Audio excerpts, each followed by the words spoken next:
avait quelqu'un qui a dit que je peux pas jouer aux poupées, et après j'ai pleuré.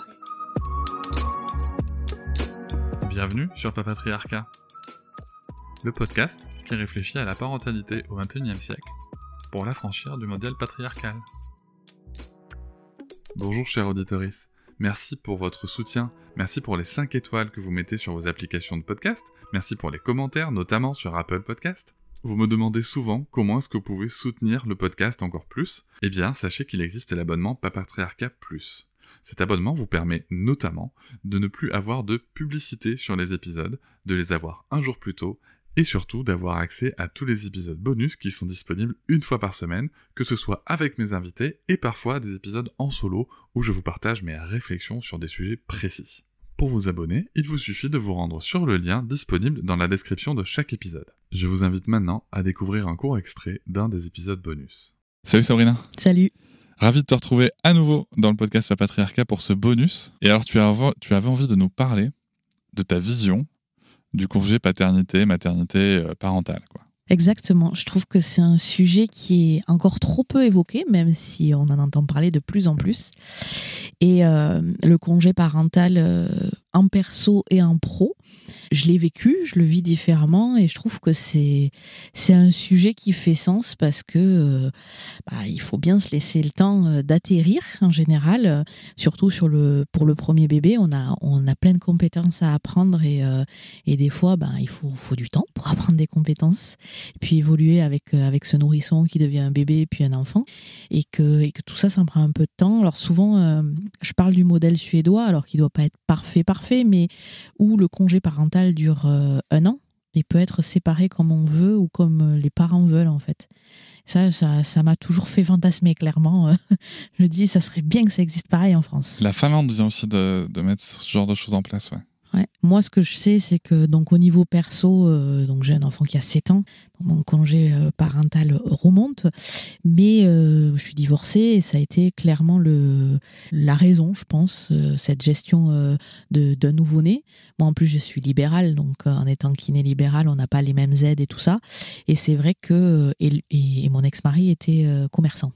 Donc déjà de base on se mettait des difficultés tu vois, mais c'est vrai qu'il y avait ce truc de lui ça l'a stressé de devoir gérer les revenus et moi ça me stressait d'être réduite à mon rôle de mère et potentiellement de pas pouvoir retrouver une place professionnelle et en même temps j'avais pas autant envie de travailler qu'avant et j'avais envie d'être là pour mon enfant. Ouais, c'est cette dualité. C'est la grande ambivalence, ouais.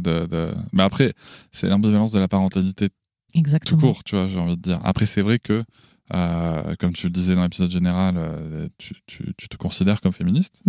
Et j'imagine que ça date pas non plus d'hier. Non. Et qu'en effet, tu devais peut-être que tu avais aussi sur toi ce côté de dire punaise, mes mères, mes grand-mères, elles sont pas battues pour que je me retrouve à changer des couches toute la journée, toute seule à la maison. Il y avait je grossis le trait exprès. Hein. Ouais, mais il y avait un peu de ça, mais en même temps, il y avait cette ambivalence. Je veux dire, en fait, je suis féministe, mais j'aime bien m'occuper de mon bébé et d'être à la maison. Ouais, c'est ça, c'est carrément ça. Il y a aussi ça, sachant que moi, j'étais au mix, donc j'ai allaité et j'ai fait le biberon. Évidemment, je fais jamais comme on dit de faire en général, toujours à la marge. Donc j'ai fait un allaitement mix qui s'est super bien passé, qui a inclus le papa et qui était super content. Et lui, c'était pareil. En fait, il avait cette culture très patriarcale de l'homme. Il travaille, il rentre le soir, il fait 3 bisous à son bébé et c'est passé.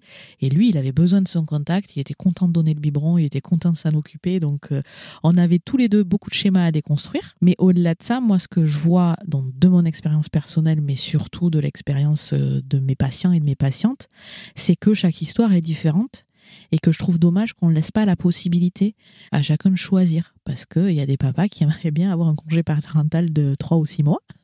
Ah oui, moi, tu vois, j'ai pu rester 3 mois avec ma famille. Si j'avais pu financièrement 6 mois, j'aurais signé tout de suite, quoi. C'est ça. Je pense que plus de 6 mois d'affilée, j'aurais peut-être trouvé ça un peu long, mais 6 mois, j'aurais signé tout de suite. Ouais, 6 mois, ça me paraît être bien, tu vois, parce que du coup, la Finlande ou la Suède ont un modèle sur 1 an qui leur permet de gérer les gardes, les machins, tout ça. Mais 6 mois, ça me paraît être bien et extrapoler du coup à mon côté féministe et à mes valeurs importantes qui sont l'égalité homme-femme.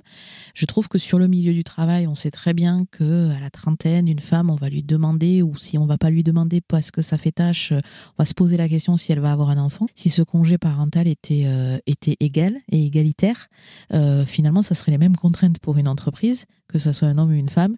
Et du coup, ça remettrait un petit peu d'équité sur le milieu du travail. Donc, il y a aussi toutes ces valeurs derrière. Et de laisser la liberté aux gens d'avoir envie d'être ce qu'ils sont et de se découvrir aussi. Et c'est la fin de ce petit extrait du bonus.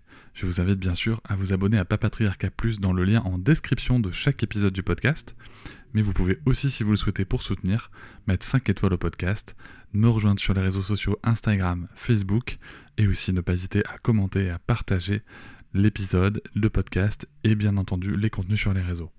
Merci beaucoup, à bientôt. Je vous remercie de m'avoir écouté. Je vous invite à vous abonner et nous pouvons aussi nous retrouver sur Facebook, Instagram et sur le blog papatriarcat.fr. À bientôt.